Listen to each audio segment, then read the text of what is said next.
This is the No BS Coaching Advice Podcast. I'm your host, Jeff Altman, the Big Game Hunter, and welcome. You know, I like to spend some time pretty regularly talking about life, the universe, and everything. And this week, there's been some great quotes out of sports because we've got the Hall of Fame for baseball and soon to be the Hall of Fame for football coming up. And I want to start off today's show talking with you about success, because that's really what the Hall of Fame is about, is reaching the pinnacle of your career and looking at legacy. You may recall from the last show I did, that was a show that one of the topics was legacy. And here, I'll start off with a speech that was given by Jim Thome of the Cleveland Indians as he was inducted into the Hall of Fame. And he said, and if I break into tears, I apologize, but some of the stuff I've been reading and listening to is so touching to me. He said, "I still can't believe this has happened to me, a 13th round draft pick out of Central Illinois. To every kid that is dreaming of standing here one day, take it one moment at a time. Don't sail too high or sink too low. Learn to be good at handling failure. Be the first one to the ballpark. Be the last one to leave. Work hard. Don't complain. Be a great teammate. Ask other people about themselves. You never know what you might learn. And above all, treat people with respect."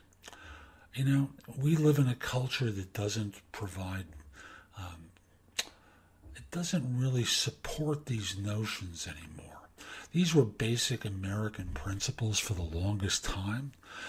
And I'll just simply say that listening to Thome talk about this foundation is so touching to me.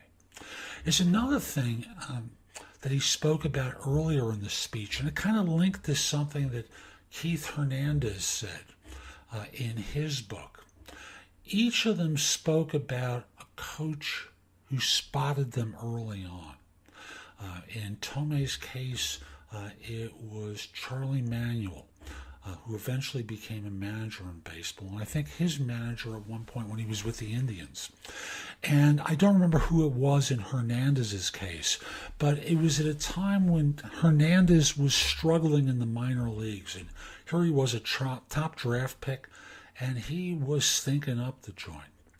And he had someone who basically came to him and said, "I believe in you, and I want to help you achieve what I see you're able to achieve." In Manuel's case, he went to Thome basically talking with him about what he was seeing in him. I'll just simply say, having a mentor, having someone notice you and encourage you early on in your career, in your life, do it for your kids, man. Do it for other people. Give them the knock on the door, the tap on the shoulder, male or female. You can basically say, "I see you. I think there's a lot of upside that you have, and I'd love to help you." It goes a long way toward turning corners for folks and helping them achieve even more.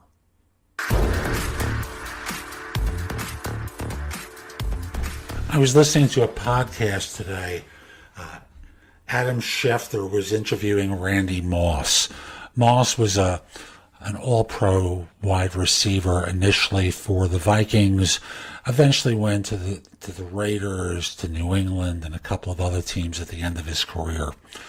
And, when I was younger, I don't know why, but Randy Moss was always portrayed as being this incredibly talented guy, but troubled. Troubled was one of those terms that was used to describe someone who was going to be a problem.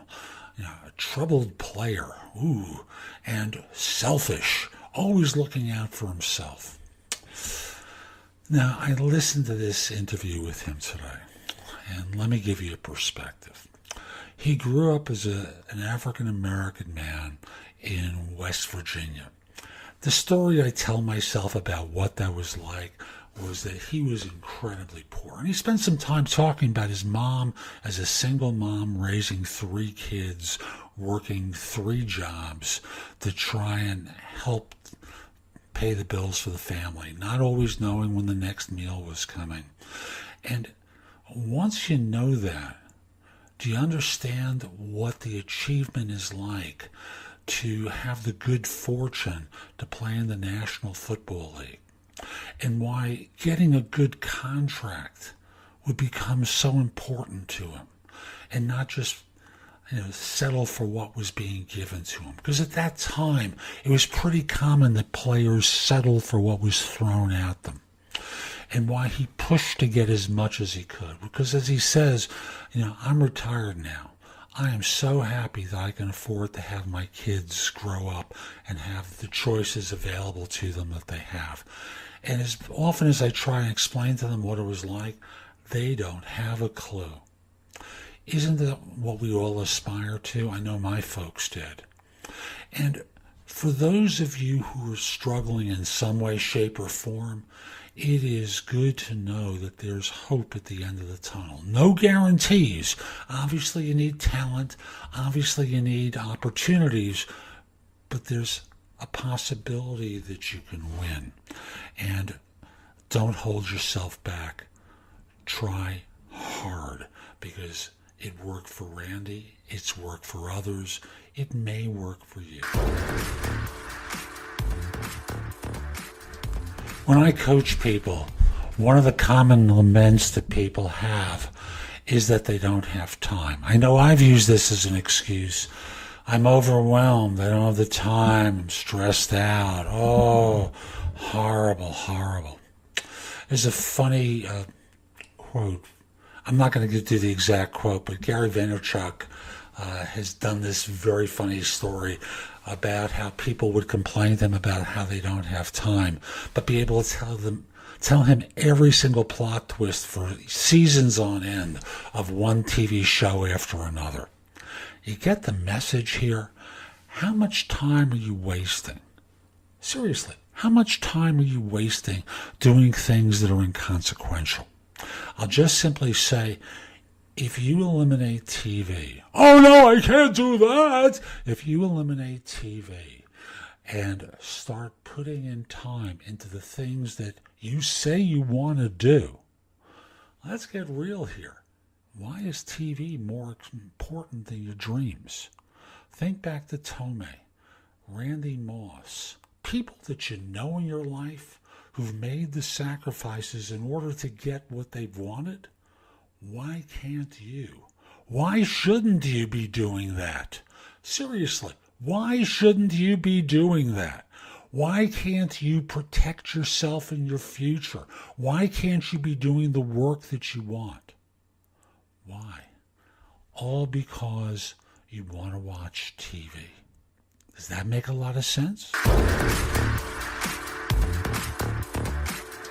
So that's today's show. I hope you found it helpful. If you did, I hope you reach out to me for coaching. I also want to suggest that you think about visiting my website, nobscoachingadvice.com. I've got more there that you can watch, listen to, read, that you'll probably enjoy, and I hope it'll spark your interest and curiosity. As for coaching, reach out to me through LinkedIn at linkedin.com/IN/The Big Game Hunter. Mention that you listen to the show, because I just like knowing that I'm helping folks.